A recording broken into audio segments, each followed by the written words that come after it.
there are many heroes around the Bahamas who have given so much to sports.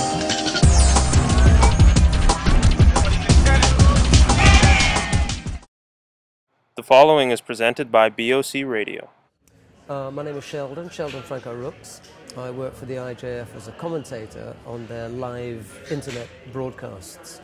We stream all of our Judo World Tour events all over the world, and I'm the commentator for those. Well, we have three levels really: Grand Prix, Grand Slam, or World Championship level events.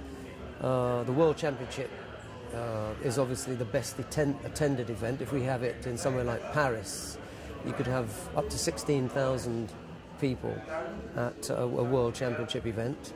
The Paris Grand Slam is the most popular Grand Slam. Again, it's another 16,000 people because the French are mad about judo. The Moscow Grand Slam, Tokyo Grand Slam, and Rio Grand Slams, you're probably looking at between 6,000 and 8,000 people. And then at the lower level, the Grand Prix, maybe 4 or 5. The Judo World Tour is on a 4-year cycle. So depending on where you are in that cycle will depend on how many people turn up. If it's in the Olympic year, then you're going to get more athletes attending because they want the qualification points. So some nations don't normally attend in that 3-year part, but in the final year they'll come along because their athletes have to attend, so we get bigger numbers. And by bigger numbers we could have 600 or 700 athletes at a big event, maybe 250 at one of the smaller ones. So somewhere around that number, between 250 and say 750. Well, apart from the internet broadcasts where your products can be seen or sold, we also have a good link with television, normal TV. And that signal that we have is bought by sometimes up to 100 different countries. So for exposure, it's very good, and it doesn't cost as much as, say, tennis or golf or football, for example. Those are very, very expensive events to buy into.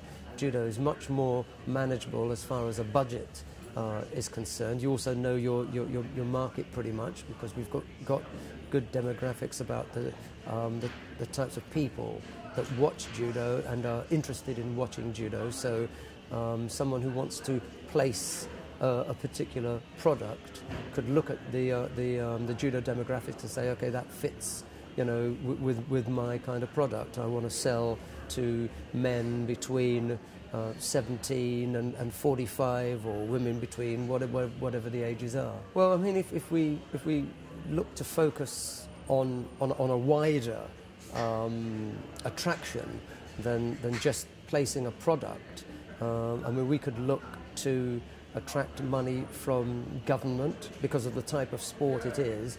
It's an education, not just a sport. Tourism, because we do travel all over the world.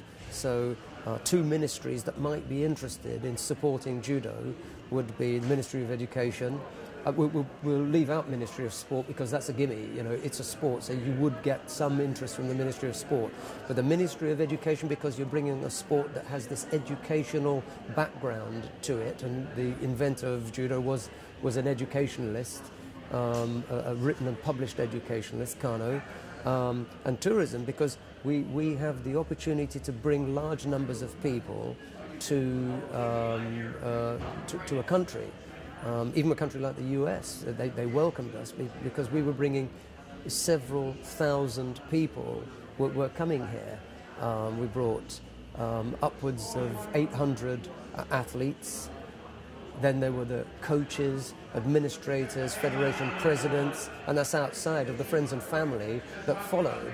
So you bring a judo event to your country, and you're looking at a couple of thousand people coming in, and that's then hotel rooms, so you know you get hotels interested, restaurants, bars, souvenir shops, anything that tourists are going to spend money on would be interested in making sure that they had a piece of those, a piece of that 2,000 group coming in. Okay, if we start from, if we look at the French as the ideal model, the French are not unique in their makeup or their ages or their racial grouping or anything. There's nothing unique about France. There are lots and lots of countries that have similar grouping, similar backgrounds, similar populations, but just haven't managed to reproduce the numbers and the interest that the French have. So it must be something else.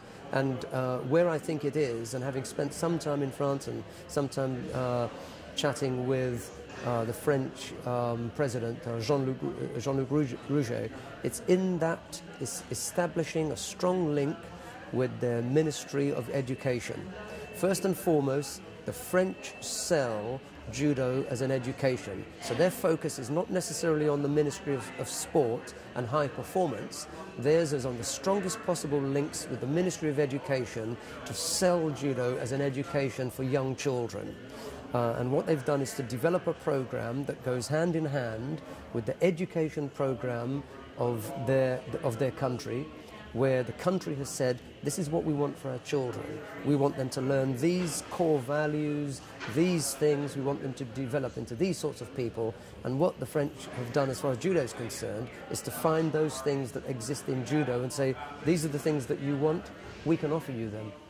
So they've offered that to, as a health issue, as an education issue, as a discipline issue, all the things that you know that exist in judo, the French have been able to highlight and sell that to the Ministry of Education. And as a result, it's on their curriculum, it's in the French schools, or all the children do it. You create a big base of children who either do it after school, or even if they stop, once they've stopped doing judo, they've had exposure to it. So you've got a potential viewing public. Because even if you no longer do judo, you may see judo at the World Championships on TV or at the Olympics on TV and say, hey, I used to do that when I was at school. Let me stop and remind myself of what it was like. So you don't have to be an active participant in it in order to maintain an interest. So France has a really, really big interest base as a result of a long history of pushing it through schools. And I don't mean after school clubs.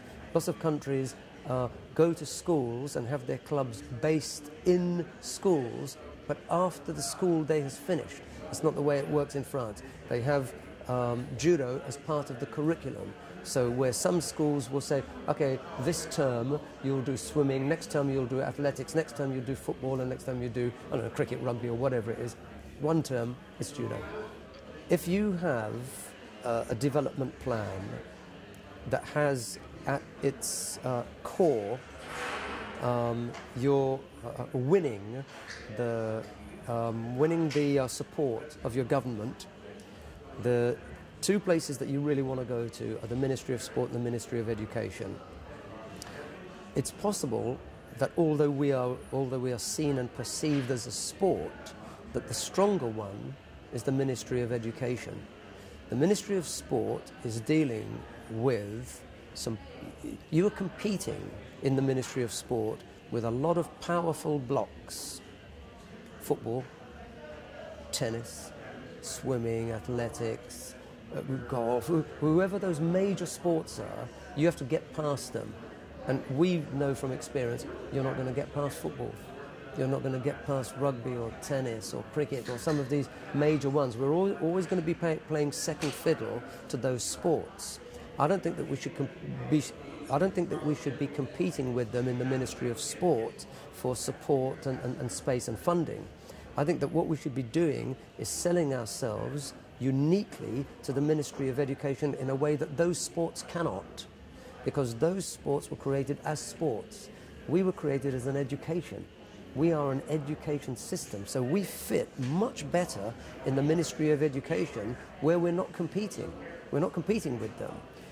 We can offer ourselves as a complementary service to the existing educational values that the Ministry of Education are promoting and advertising. And all we've got to do is to convince them that, that exactly what it is that they want to achieve, we can offer them. We can go hand in glove with them, you know? And we don't have to compete with football. Football can't come and say they're an education. Football is football, you know. You may, as a byproduct, learn how to play in a team, but that's not the aim. You may, as a byproduct, learn some discipline, but that's not the aim. Whereas in judo, learning discipline is absolutely vital. It's absolutely vital to being part of judo. And I think that's where we've got a strength. Our strength is the fact that we are first and foremost an education into which discipline is an integral part. And I think we should rise above the other sports in that way. And if we can, leave them behind. So Ministry of Education for me is the route to go. Of course you want your support from the Ministry of Sport. You're a sport. You want it from tourism. You even can go to the Ministry of Health. We're a healthy sport. You know, apart from some of the big heavyweights that you see, we are an extremely healthy sport. Look at some of the youngsters out there.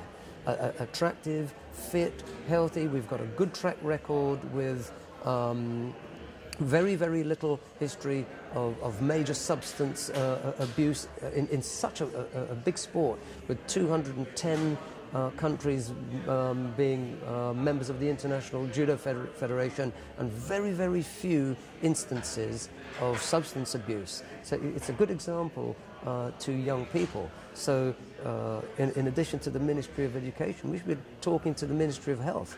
We can help people to have healthier lives by taking part in judo.